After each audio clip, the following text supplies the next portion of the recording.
la vidéo. Donc, chapitre 17, grandeur, donc thème 5, grandeur et mesure. On va revoir des révisions sur les solides qu'il faut connaître. Donc, le premier solide qu'il faut connaître, c'est celui-là. Comment il s'appelle? Le pavé droit.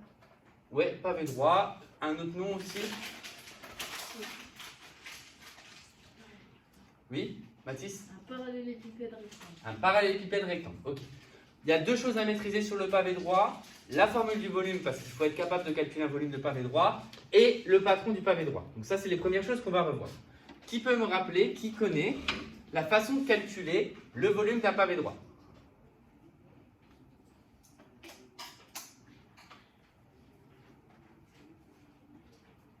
Ou alors, je reformule, peut-être déjà, première question, c'est quoi un volume? On parle de volume d'un solide, qu'est-ce qu'on cherche à faire? Marion. Trouver l'espace qui prend dans la pièce. Voilà, c'est indiquer l'espace que ça prend dans la pièce. Donc si on a un pavé droit, par exemple, globalement, hein, ou grossièrement, si on prend ce dictionnaire d'anglais, on pourrait considérer que c'est un pavé droit. Pour trouver l'espace que ça prend, comment on fait? L'espace que ça occupe. Oui. On mesure. Alors on va mesurer, oui, il y a trois choses à mesurer. Quelles sont les trois choses à connaître pour justement, les trois mesures à connaître pour calculer le volume? Victor. Longueur fois largeur fois hauteur. La longueur, la largeur et la hauteur. Et en effet, première formule à connaître par cœur, c'est que le volume du pavé, c'est longueur fois largeur fois hauteur. Explication de cette formule. Pourquoi cette formule, c'est longueur fois largeur fois hauteur? Alors déjà, si je vous dis longueur fois largeur, normalement, ça doit vous faire penser à quelque chose. Ça vous fait penser à quoi quand je dis longueur fois largeur? Clovis? Les périmètres. Ah non, pas le périmètre, non. L'aire de quoi?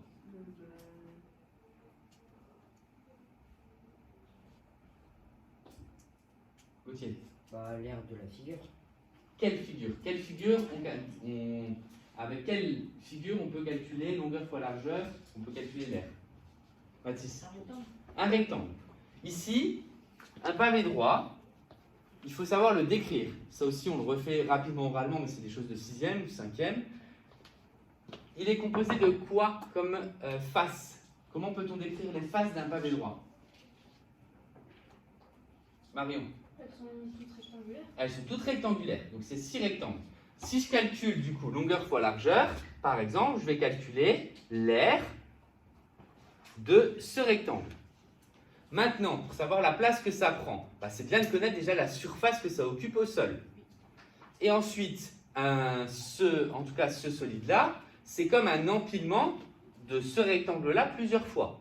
Combien de fois il est empilé? Il est empilé autant de fois qu'il y a la hauteur. Donc ici, si ça j'appelle ça la hauteur, ça j'appelle ça la longueur, et ça j'appelle ça la largeur, au final, longueur fois largeur, ça calcule la surface verte, et le fait de faire des tas les uns sur les autres, ça me dit que je vais le faire combien de fois? Autant qu'il y a la hauteur. Donc longueur fois largeur fois hauteur, c'est comme ça qu'on va calculer la formule du volume d'un pavé. Ici, la longueur mesure combien? D'après les informations qui sont écrites. Quelle est la valeur numérique dans cet exemple de la longueur? Mathis. 5 cm, en effet. Est-ce que vous pouvez me donner dans cette figure toutes les mesures qui font 5 cm? Sur ce solide, Jules. BC. Alors BC, oui. EG. BC, FG.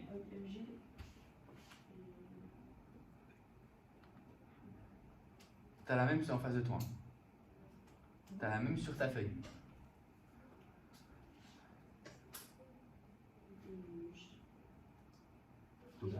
BC, FG, EH, oui, il me manque encore une, et AD. Donc je peux toutes les coder et dire qu'elles font 5 cm.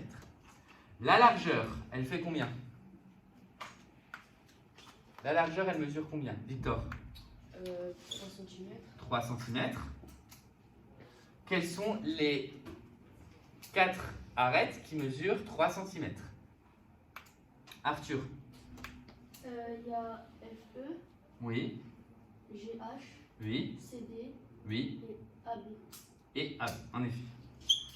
Enfin, la hauteur mesure, Clovis, 2 cm. 2 cm. Quelles sont les 4 arêtes qui mesurent 2 cm? Il y a AE, Oui. BF, CG Oui. et DH. Voilà. Donc au final, il y a 6 faces rectangulaires et on retrouve 3 longueurs, 4 fois la longueur, 4 fois la largeur et 4 fois la hauteur. Si je calcule le volume, donc vous pouvez faire ça sur vos feuilles, le volume, comme pour les aires, j'attends que vous marquiez la formule, moi c'est la façon de vérifier que vous les apprenez. Donc longueur fois largeur fois hauteur. Et ensuite, on remplace par les valeurs numériques, ça va donner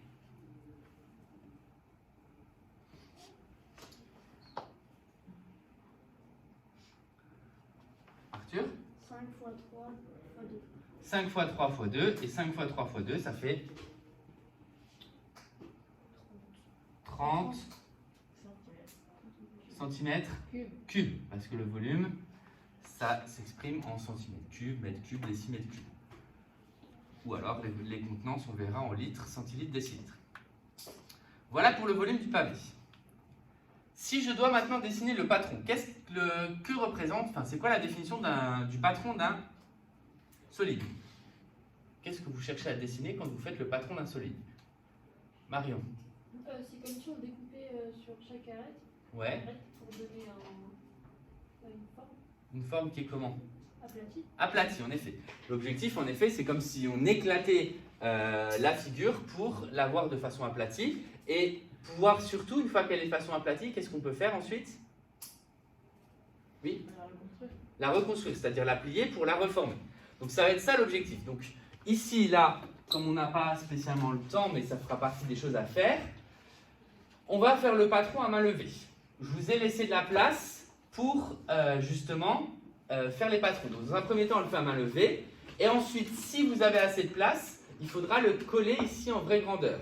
Ça veut dire que dans le travail que je vous donne à faire pour jeudi, les patrons qu'on aura fait à main levée, il faudra les refaire en vraie grandeur sur une feuille, découper le contour et ensuite vous les collerez. Comment on va coller un patron? Imaginons que ça soit pour un cylindre, ça soit le patron d'un cylindre, mais il manquerait des morceaux. Là j'enroule une feuille, ça forme bien un cylindre. Le patron, je vais le coller par exemple que sur le cercle qui est en bas, pour que ensuite vous puissiez fermer votre cahier et reformer le patron à n'importe quel moment. D'accord? Donc là pareil, on va coller qu'une seule face du patron pour pouvoir ensuite le replier et le reformer. Est-ce que la consigne est claire pour tout le monde? Oui. Dans ce cas, on va faire du coup le patron du pavé. Donc on va dessiner quoi pour réaliser ce patron, vu qu'on le veut à plat? Mathis. D'abord, un premier rectangle. Voilà, on va partir d'un premier rectangle qui va être notre point de départ, et ensuite on va tourner autour. Donc le premier rectangle que tu proposes, c'est lequel? Le rectangle EFGH. Voilà, EFGH. Quelles sont ses dimensions?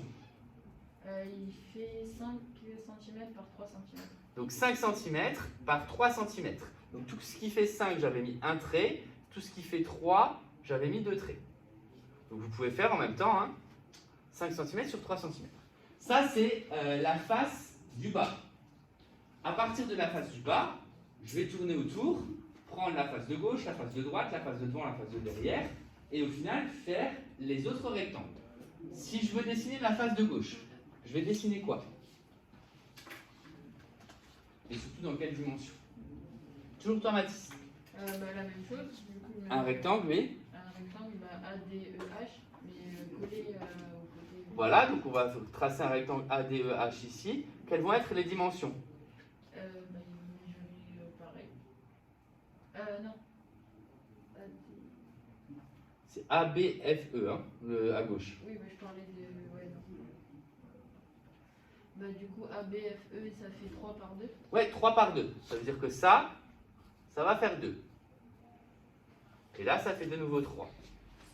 Ma face de gauche, elle est identique à ma face de droite. Donc ici, de nouveau, 3 et 2.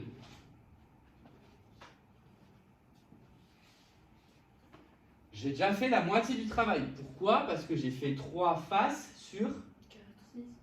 Il y en a 4? 6. 6. Donc j'ai fait face du bas, face de gauche, face de droite. Maintenant, je vais faire face de devant, face de derrière. Arthur. Alors on trace, enfin on fait un autre, on met A, D, E, H en dessous. Oui, en dessous du milieu, donc en effet. Quelles vont être les dimensions? 5 sur 3 cm. Alors, 5 sur 3 cm? Non. « 5 cm, oui, mais 3 cm, non. Non, 2 cm. 2 cm. De toute façon, dites-vous bien que si ça mesure 3 et que ça mesure 2, qu'est-ce qui va se passer quand je vais les plier? Marion? Ça va pas faire la même taille. Ça va pas faire la même taille. Donc quand vous allez les replier, si les arêtes qui sont juste l'une à côté des autres n'ont pas la même taille, bah vous allez avoir le problème que vous avez peut-être déjà rencontré quand vous avez fait un patron, c'est qu'il y aura un côté qui sera trop haut et donc ça n'ira pas. Donc ici, il faut absolument que les arêtes qui vont se juxtaposer soient de même longueur. Donc c'est forcément 5 sur 2. Ça, c'est la face du pouce devant, parce que je vais replier comme ça va me donner la face devant. La face arrière maintenant? Mathis? Ben, on fait la même chose que la face avant. Ouais, c'est la même que la face avant. Donc 5 par 2. Et il me reste enfin une seule face. Laquelle? Victor? Celle du dessus. Celle du dessus. Celle du dessus, je peux la placer où je veux. Je peux très bien la placer là. De toute façon, elle va se remettre. Quand je vais plier ici, ça va faire quelque chose comme ça et je la remettrai là. Je peux la mettre au-dessus, en dessous ou à gauche. Donc là, c'est à votre choix. Donc là, comme vous voulez. Mais il faut quand même connaître ces dimensions avant de la faire. Quelles sont les dimensions de la face du dessus? Marion? 5 par 3 cm. 5 par 3. Vous voulez la mettre où? Au-dessus. Au-dessus. Donc 5. Et là, cette fois-ci, c'est 3. Donc ça, c'est juste à manœuvrer. On a mis le codage nécessaire. Vous ensuite, sur une feuille, c'est pour ça que je vais donner une feuille. Après, la feuille, vous l'utilisez comme vous voulez. Vous pouvez utiliser une feuille à carreaux si vous voulez. Vous le refaites en vraie grandeur, vous découpez et vous le collez. Si vous n'avez pas assez de place pour coller les patrons dans le cours, bah, ce que vous faites, c'est que justement, vous prenez une feuille encore supplémentaire à la fin du cours dans laquelle vous allez coller tous les patrons. Donc, tu pourras les coller sur la feuille là si tu veux. C'est ce que je te dis en plus. Ça va pour le pavé? Alors, petit mot sur un cas particulier, le cube. Pourquoi un cube, c'est un pavé particulier? Est-ce que vous savez la différence entre un pavé et un cube? Donc, comment décrire un cube, si vous préférez? Jules? Oui, toutes les arêtes vont être de la même longueur, en effet, parce que toutes les faces vont être des carrés. Donc, en effet, dans le cube, toutes les faces sont des carrés, donc elles sont également des rectangles, mais la différence, c'est que la longueur, la largeur et la hauteur vont être 3 dimensions qui vont être identiques. Ainsi, pour calculer le volume du cube, on va faire comment? Victor? Alors, c'est pas la mesure x3. Alors, la mesure, déjà, on l'appelle comment dans un cube? Comme dans un carré, la longueur? Oui. Alors, je répète ma question. D'ailleurs, est-ce que vous connaissez la formule du volume du cube? On va aller peut-être plus direct.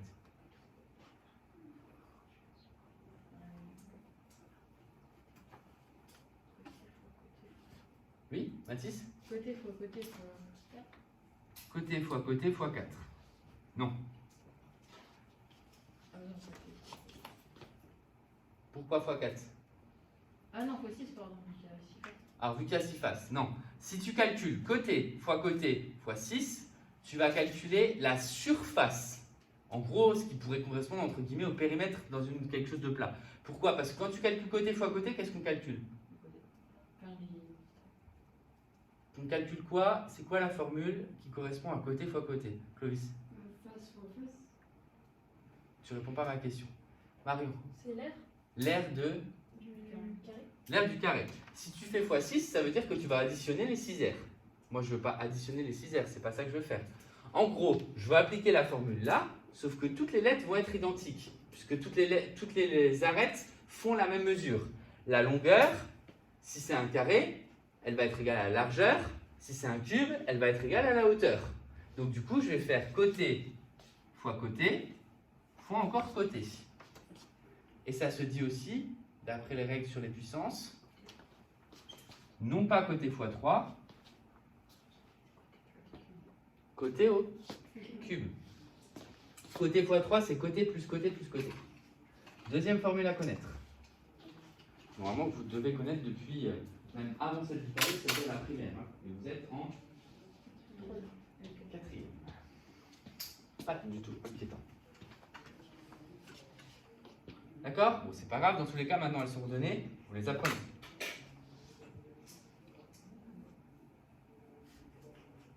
Alors, on va ensuite maintenant voir deux solides que vous êtes censés avoir étudiés en cinquième. C'est peut-être pas le cas, mais du coup, ça va être le moment de les étudier un petit peu plus en détail. Donc, premier solide, c'est le prisme droit.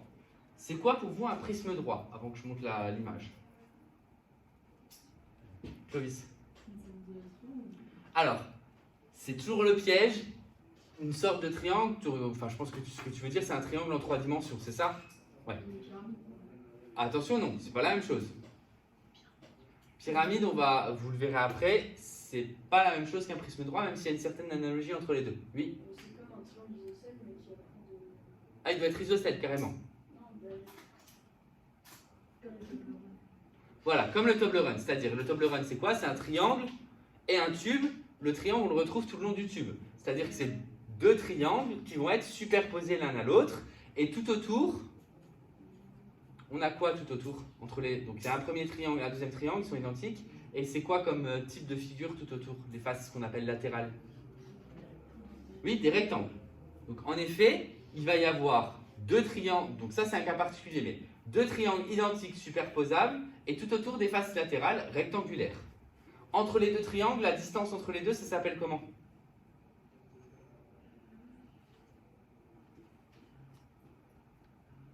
Bah, c'est pas très original, hein. La distance entre le haut et le bas, ça s'appelle la hauteur. Donc, le prisme droit, je peux effacer?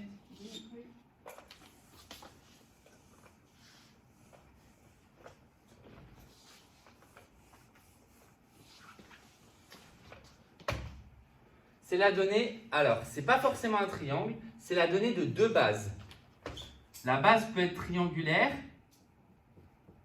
mais ça peut très bien être aussi un carré, ça peut très bien être un losange, un parallélogramme, c'est n'importe quelle base en forme de polygone, ça peut même être un pentagone, un hexagone. Vous prenez une base, et si vous avez exactement la même au-dessus, bah, ça forme un prisme droit. La différence, c'est que plus vous allez faire de formes en dessous et au-dessus, plus vous allez avoir de rectangles au niveau du contour, c'est-à-dire au niveau des faces latérales.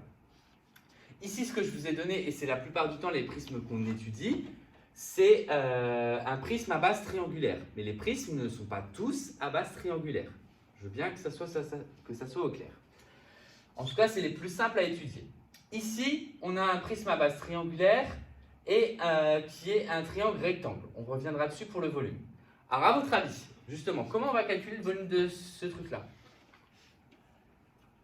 Mathis? On va d'abord calculer le volume des triangles et après des rectangles. Alors, toi, tu veux absolument calculer l'aire, j'imagine, parce que le volume d'un triangle, ça veut rien dire, l'aire de chaque truc et tout additionné, c'est ça? C'est pas le principe.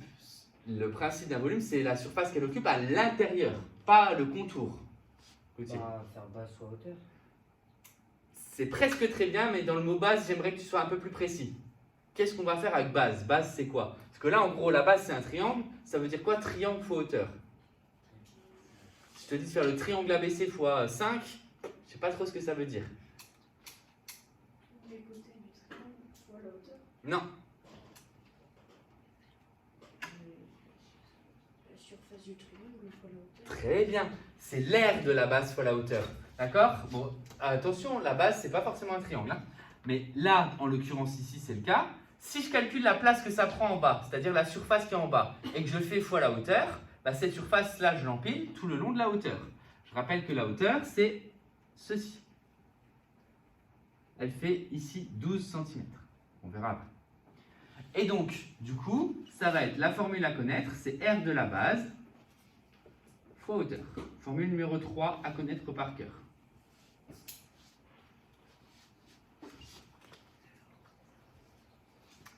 Donc, ici, si je dois calculer le volume de ce prisme droit là en particulier, on me dit que le triangle ABC est rectangle. Est-ce que c'est possible qu'il soit rectangle? Parce qu'on ne voit pas l'angle droit que j'ai dessiné là. Pourquoi on ne le voit pas?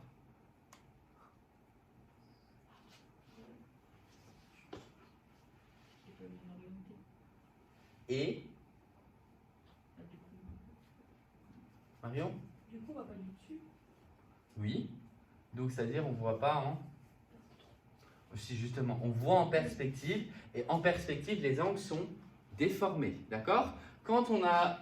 si je remets ici, là, je vous ai dit que c'était que des rectangles. Est-ce que c'est un angle droit, là, que vous voyez? Non. Non. De face, oui. De latéral, non. Et pourtant, on a dit que c'était que des rectangles. Et on a dessiné que des rectangles. Donc, ici, attention, hein, la perspective déforme les angles. Donc, du coup...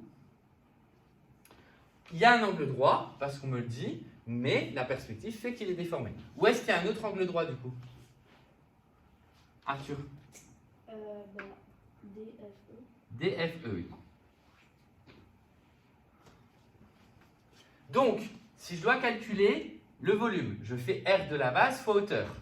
Si je fais R de la base fois hauteur, c'est l'aire, du coup, par exemple, du triangle ABC, fois la hauteur, c'est-à-dire H. Le triangle ABC, on va donner ses mesures. D'après le texte, AC fait 4 cm, BC fait 3 cm et AB fait 5 cm. D'ailleurs, au passage, hein, petit exercice de réciproque de Pythagore, vérifiez bien que c'est un triangle rectangle. Je vous ai donné 3 mesures, vous pouvez vérifier par le calcul que c'est bien un triangle rectangle. Mais bref, comment calcule-t-on l'aire d'un triangle rectangle? Marion?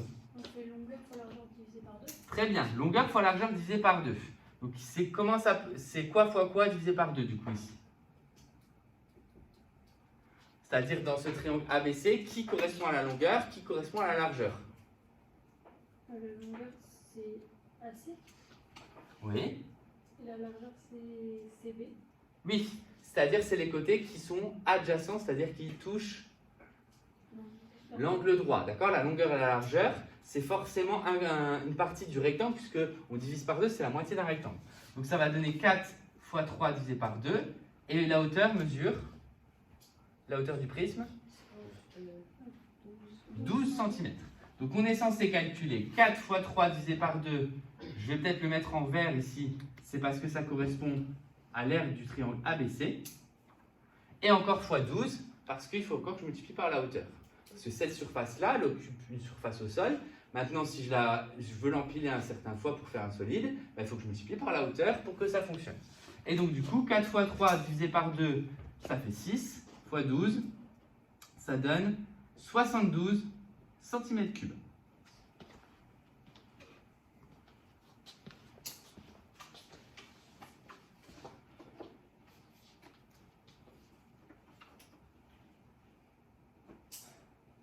Le patron maintenant. Décrivez-moi combien y a-t-il de faces. Ensuite, décrivez-moi en particulier quelles sont les faces, qu'est-ce que vous allez dessiner quand vous allez dessiner le total de faces que vous allez m'annoncer. Gauthier. Je dirais... 3. Non, il n'y a pas que 3 faces. Non, 4. Non.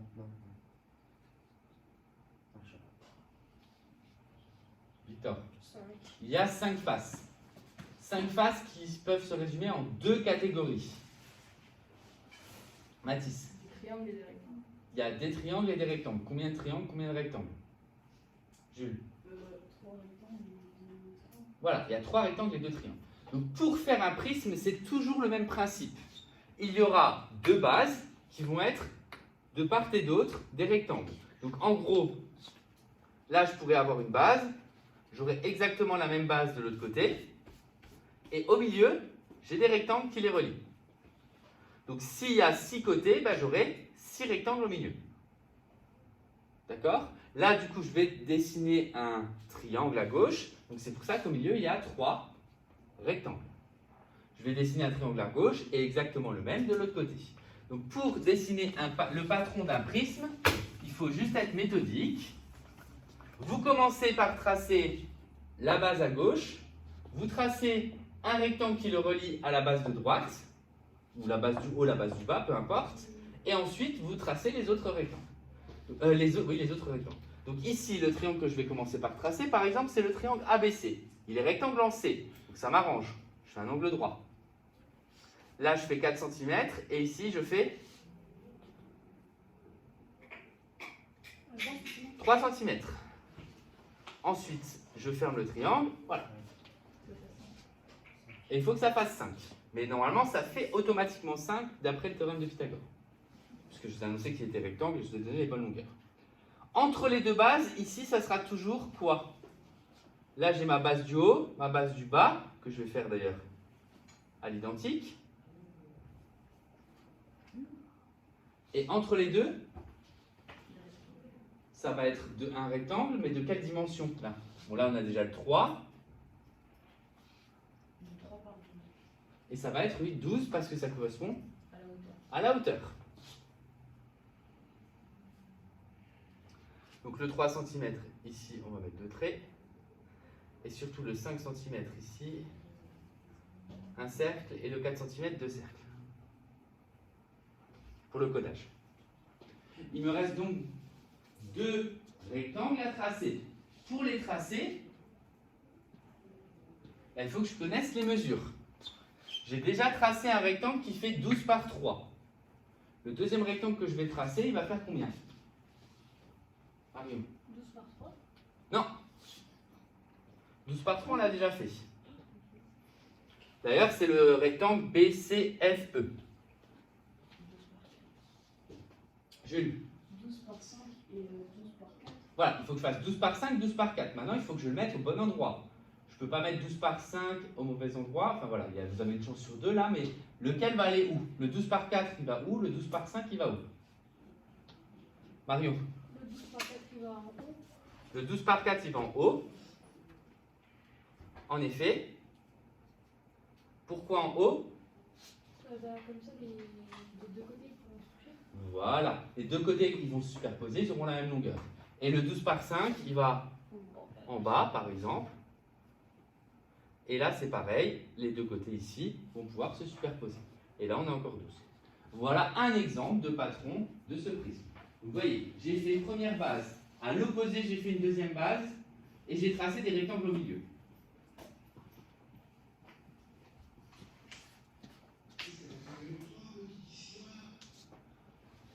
Donc, pour il vous reste encore le cylindre à voir. Donc le cylindre, vous avez quoi juste après? SVT.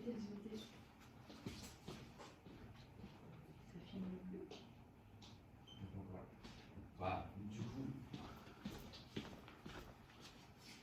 passer au cylindre, s'il n'y a pas de questions. Donc un cylindre, c'est presque pareil, sauf que la base, elle a quelle forme? Elle est circulaire. C'est-à-dire que ce n'est pas un polygone. Autant le prisme, c'est polygone et a exactement le même polygone au-dessus, n'importe quel type de polygone, autant le cylindre, ça va être un peu plus... ça va plus se ressembler, ça sera cercle, 2 cercles qui se superposent. Ces 2 cercles sont superposés et la distance qu'il y a entre ces 2 cercles s'appelle la hauteur. Pour calculer le volume du cylindre, du coup. Pour calculer le volume du cylindre. Diamètre fois hauteur. Non. Bah, c'est le même principe. Le cylindre, Mathis, L'air de la base sur la hauteur. ça va être l'aire de la base soit la hauteur, en effet. Mais l'aire de la base c'est quoi? C'est un cercle. Donc du coup, l'aire d'un cercle, ça se calcule en faisant pi fois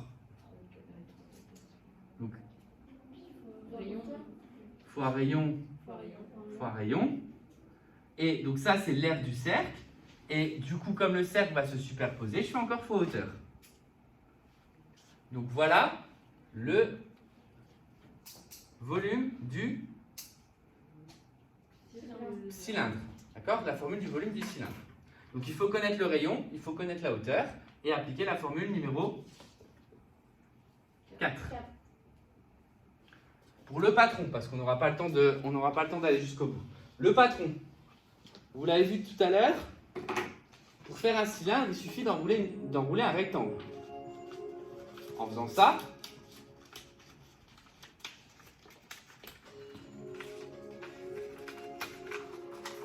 je forme un cylindre. Il manque juste les couvercles. Pour faire les couvercles, qu'est-ce qu'il faut que je dessine? 2 cercles. Donc on va avoir 2 cercles qui vont être tracés. Bah, les 2 cercles, c'est justement les 2 bases. Mais maintenant, si je le déroule, qu'est-ce que j'ai? Un rectangle.